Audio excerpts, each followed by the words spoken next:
welcome to the Death of a Dream podcast with your host, Hanna Nuss. That's right, I'm here, back, and better than ever. Since yesterday. It's always getting better. Okay, so let's go ahead and ground ourselves in our greatness, right? This is how we start our day.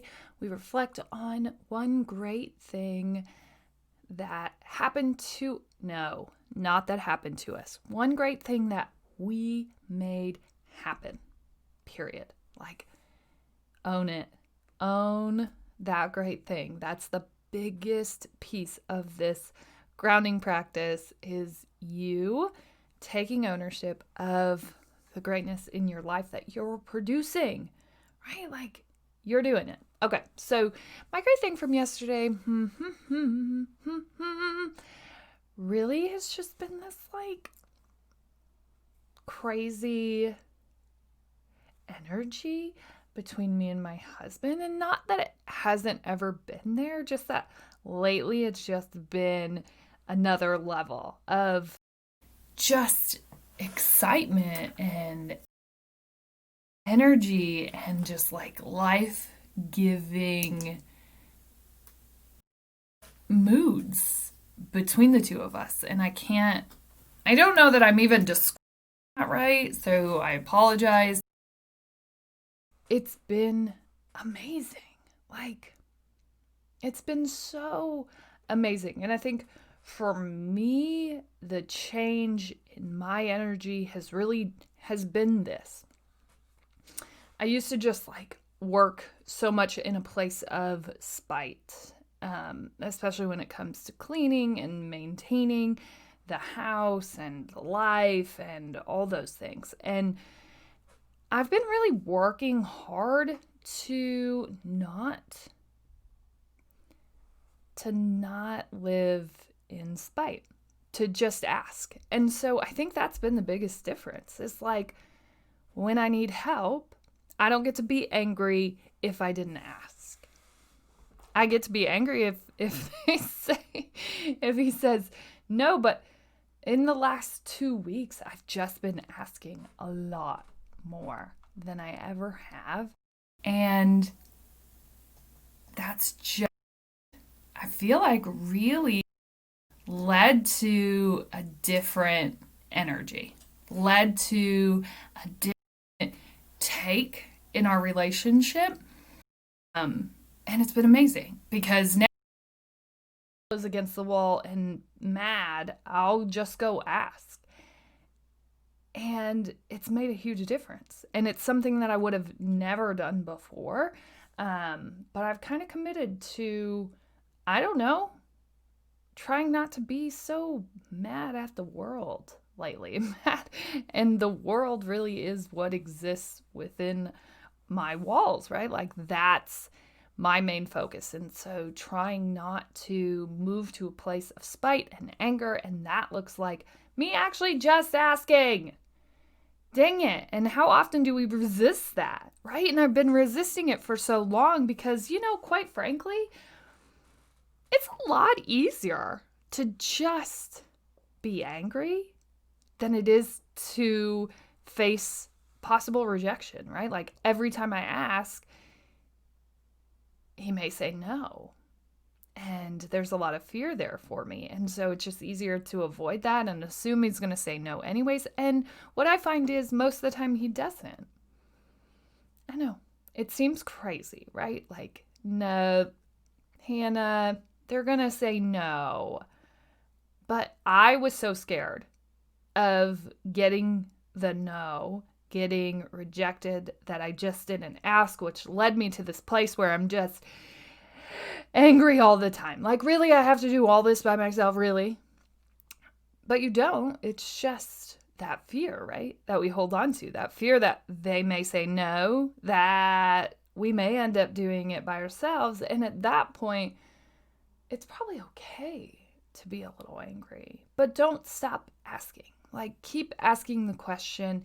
Keep going. Because what I can tell you is, if you do, there's like a different energy level that you're about to face. And our energy level is not just coming from the fact that, oh, Hanna, go girl, you showed up and you started asking for help. Now you're in this new vibey wavelength. Like, there's been a lot of self-work and reflection that have happened with both of us, and a constant conversation to keep showing back up, to demand more out of life, and to really not settle for being angry and feeling like the world is against us. And it's so much easier to stay there, I know. And as someone who, does this work for a living, the hardest person that I've had to do that work with has been my husband, because he doesn't want to hear that from me. And so the approach has to look drastically different, right? The approach to that is just so much more sensitive, and there's so much more depth, and the full background and the full story. And so it's even more delicate to kind of dance around. And so we've been doing that dance, trust. And this week, the last 2 weeks have just felt dynamic and beautiful, and I've been kind of waiting for that. Like, hey, when's this gonna happen? So that's my great thing, like feeling a vibe, feeling the vibe here in the Nuss household. And gosh, it feels great. It does. And so the reason that I share that is really so that you realize that I haven't been feeling that vibe, right? Like, that's been a work project. And it also is to sit here and tell you that it's completely possible. If you're miserable, if you're struggling, if you're like, well, geez, I want to go chase these dreams, but like, does he? Are we on the same wavelength? Sorry, does this other person, right, whoever that person is for you, are we on the same wavelength? Do we want the same things? Are we growing together? And that is a constant, ever-present reality in your relationship. Is like the biggest challenge is growing together. And there may be periods of time where you grow more, but then, stepping back to grab hands and say, hey, we're going together, and figuring out how to approach that, because it's going to look different than what it did for me, and different than what it did for my husband. And I don't even know still to this day what ended up being the thing that got him to come on board. But I will tell you, I remember very specific moments. And one of the most specific moments was when I came back from a conference. I sat in a car. We're like driving back to my husband's hometown. And I said, listen, I love you, and this conference completely changed me, and I just want you to know that we had to pick a word that was going to represent us and what we're here to do, and like a word that sets our soul on fire. And I had a word. It spoke very clearly to me, and I can't really explain where it came from, but I need you to prepare for what that word is. And he's just looking at me like I drank all the Kool-Aid. There may not be any Kool-Aid left in the city of Minneapolis, Minnesota. My wife has drank it all. That's how he's looking at me. Like, okay, out with it, right? And so he just looks at me and he's like, okay. And, if you're on video, you really get to appreciate and enjoy all of the physical features and changes of my face. And so it may be the better part of this podcast. You think that just hearing it is enough, but I'm telling you, if you get to experience, okay.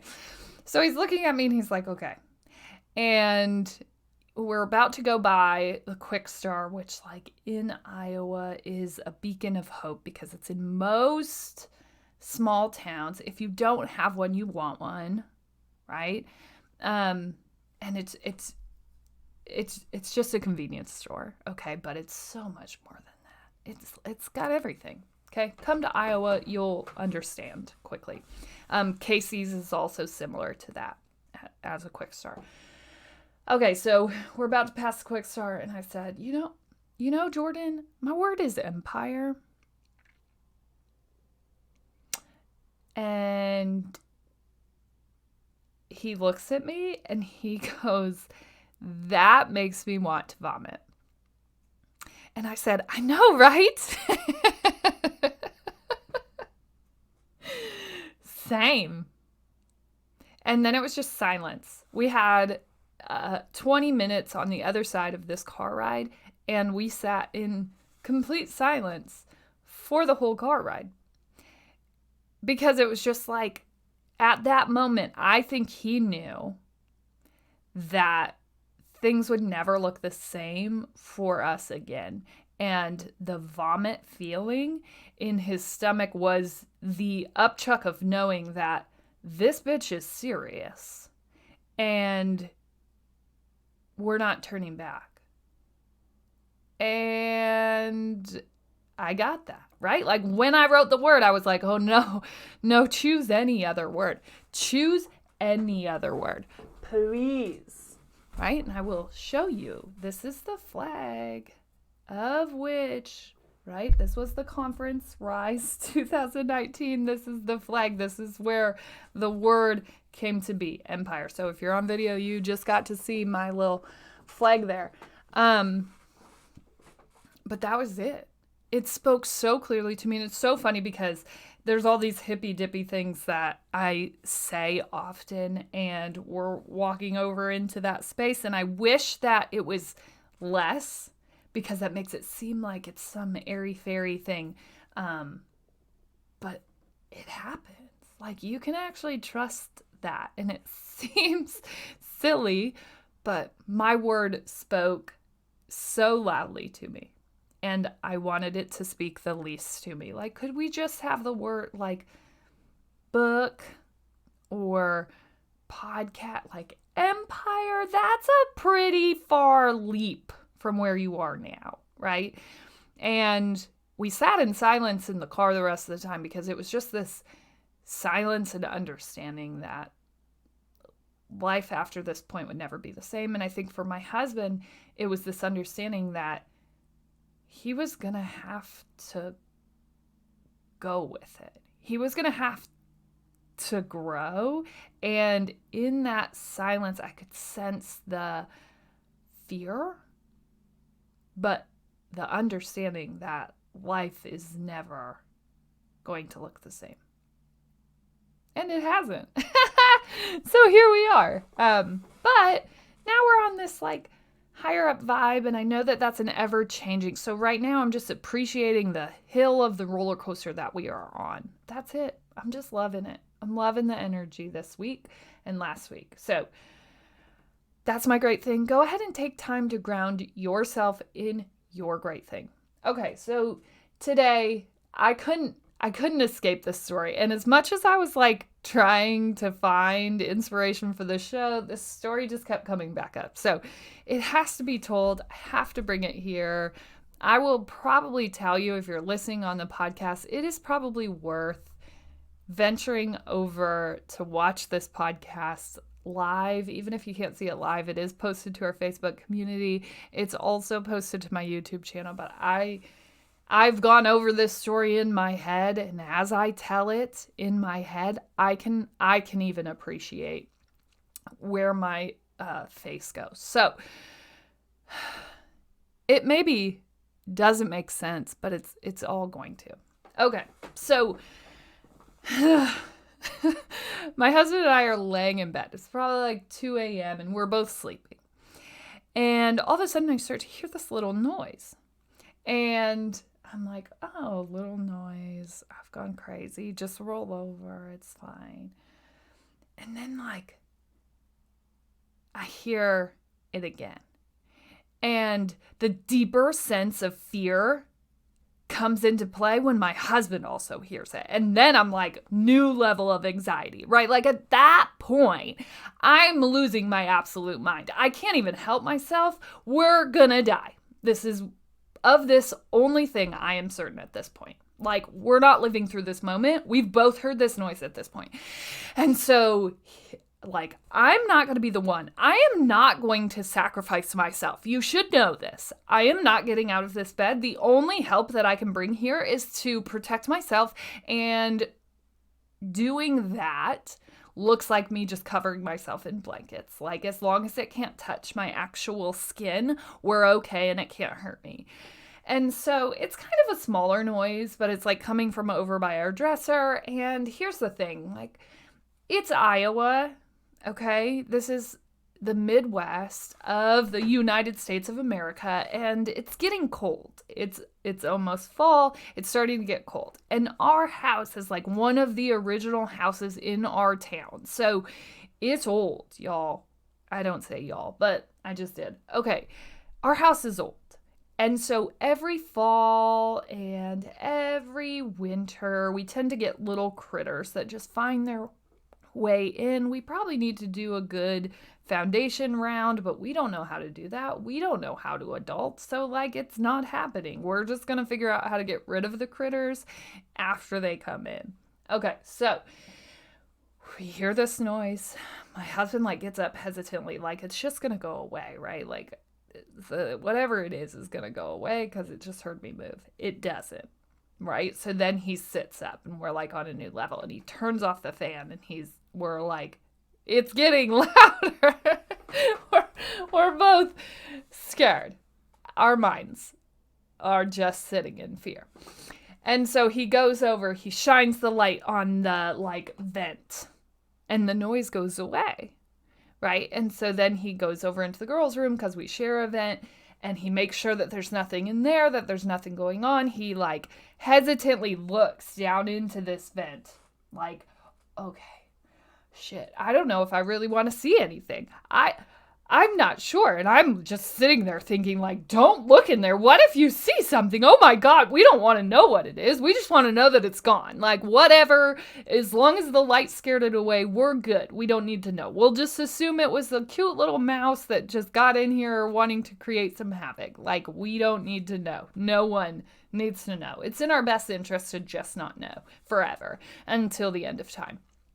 And so he like doesn't see anything. He looks a little closer, which I'm like, oh my gosh, bravery. The bravery on this one, right? But anyways, he doesn't see anything, but I would not have looked that close. Like, no noise, we're good, right? Let's go to bed. So he doesn't see anything. We get back into bed, and I just kind of roll over, and I'm like, okay, there's no noise. There's no noise. Hannah, there's no noise. There's no noise here. Keep telling yourself that, right? So I'm just like playing this on repeat. And hopefully you've had these situations where like you've heard a bang or you've heard a noise or something, and you know what it feels like to just sit there like paralyzed by fear, because you're just like, oh no, is it going to come back? And then my head starts running away with all realities. Like, I can't even help myself at this point. So I'm just laying there. I'm not hearing the noise, but I'm starting to prep myself for the reality that this animal may be coming for our absolute heads, whatever it is. And here's the deal. Like, I've already explained that I live in Iowa, and here's the fact of the matter. In Iowa, there are not dangerous animals here. The most dangerous animal is maybe a rabid deer, and I confirmed this with my husband, who is of sorts an animal enthusiast in the state of Iowa, and so I called him this morning before I came on this podcast to fact check, and I said, can you just confirm or deny that there are not dangerous animals in Iowa?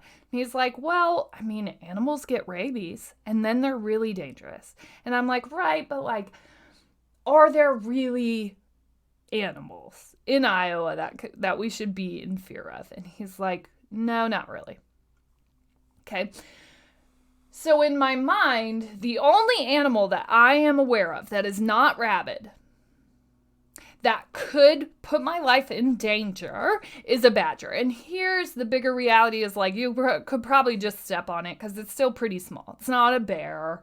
It's not a crocodile. It's not anything that we should really be in fear of our lives for. I mean, they're mean from what I hear, but like a badger is what I'm up against in this state. And so as I'm laying there, I'm in my mind visualizing this badger that's in our vents, coming for our heads and certainly going to venture into my daughter's bedrooms to kill them first. And so I'm like, should I go in there? Should I go lay with them? Because this badger could be coming for them, right? Like, it could certainly be here, this badger. It could be going after them.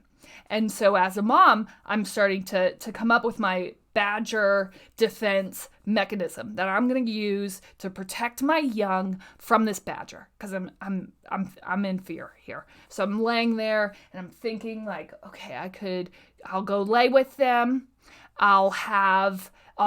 I think there's a tennis racket, because, we've had bats before in these walls of ours. I think maybe there's a tennis racket. Maybe I'll go grab that, and then I'll go lay in bed, and I'll certainly protect my young from this badger that's certainly gotten into our house. I'm gonna do that.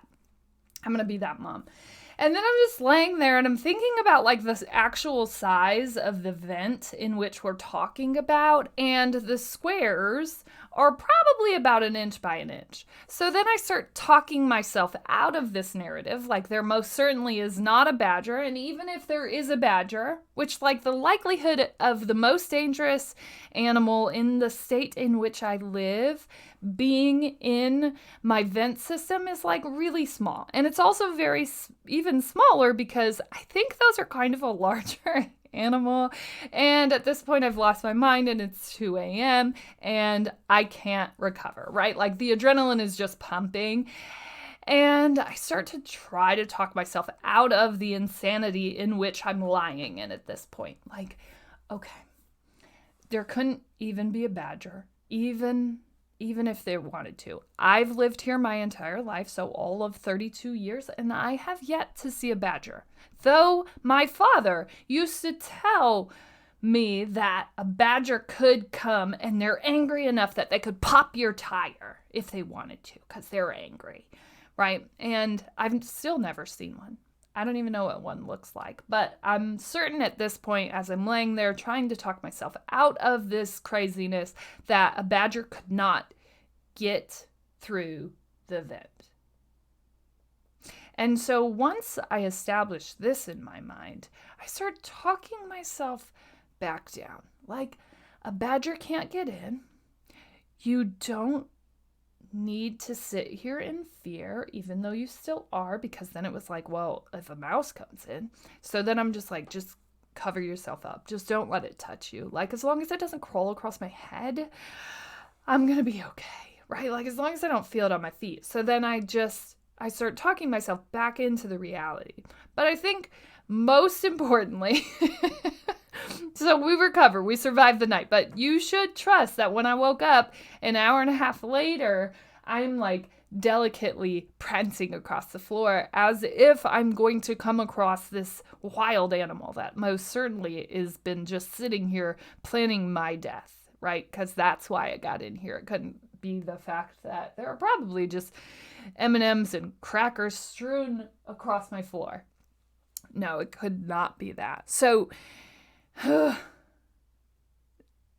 I talk myself out of it, although I'm still a little bit living in fear, and I prance across my whole entire house scared that I will, in fact, run across this animal. I don't, right? But like, that's the power of our minds, right? They'll take us wherever we're willing to let them go. At that point, I had played out. Well, then I start to actually play out why I was woken up by this mystical creature that really isn't even there, right? Like, then I'm like, oh no, is there a gas leak? Is that what this is trying to tell me? Why else would the universe have woken me up at this time of night? Like, what could it be trying to tell me? So then I'm like planning our escape out the back door, because we couldn't even walk downstairs and we can't flip on lights if there's a gas leak. Like, this is dangerous and we'd never know. And then we like just barely get outside and our whole house explodes. You guys, I am not kidding you. These are actual thoughts that I'm going over in my mind as I'm just laying here. There's also like the thoughts of a burglar coming in and stealing. Okay. I'm a minimalist, so like burglars, try. If you want what I have, you probably get a handful. It's not going to last you very long, and it certainly isn't going to sell for much on Facebook Marketplace. Okay, so all this is to say, like, your mind can run away with you, and you are 100% in control of that, right? Like, it's so powerful because, like, it's just powerful to even remember the most dangerous animal in the state of Iowa. And there are probably more dangerous animals, right? Like, I hear that there are coyotes and wolves that are making themselves more apparent in this state, but your mind will run wherever you let it. And so a lot of times it's just that. It's just your mind running. Right? Like, that's all it was in that moment last night. And yet I had played out every instance of where this could go, and most things look like terribly wrong. Right?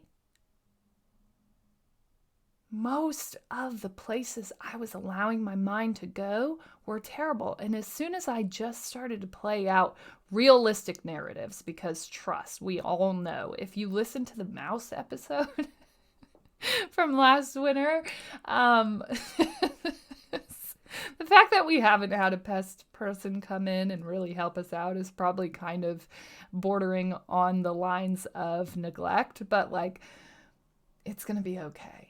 So what I'm telling you from all of this, the hilarity of this story, is that it was a simple mindset shift where I just started to talk myself off the ledge, but I had walked off the ledge, jumped twice, and allowed myself to dive into the madness of my own mind, right?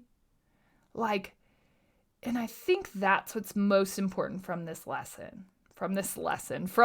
madness that I have certainly created in my own mind, in my own life, is that you are in control.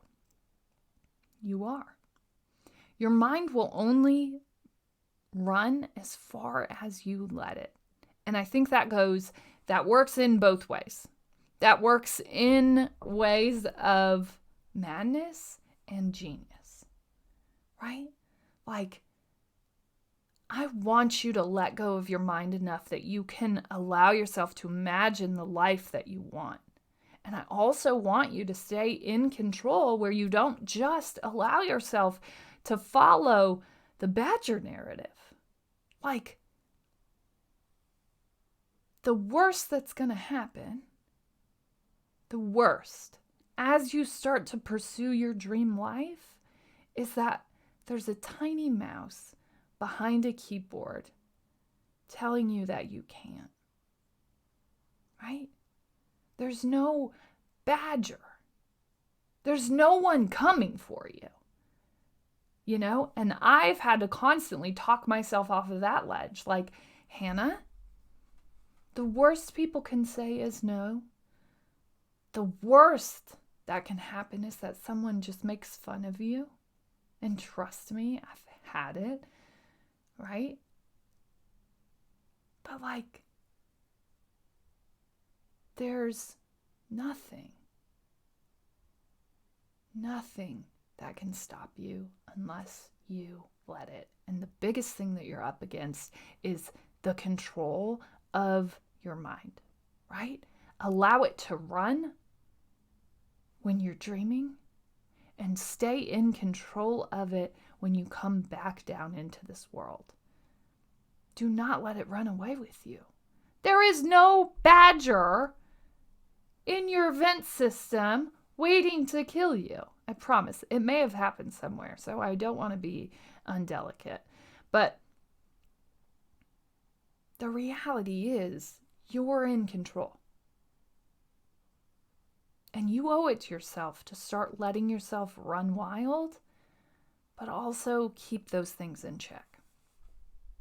As always, you're smart, you're strong, you're beautiful. What are you going to do? Change the world.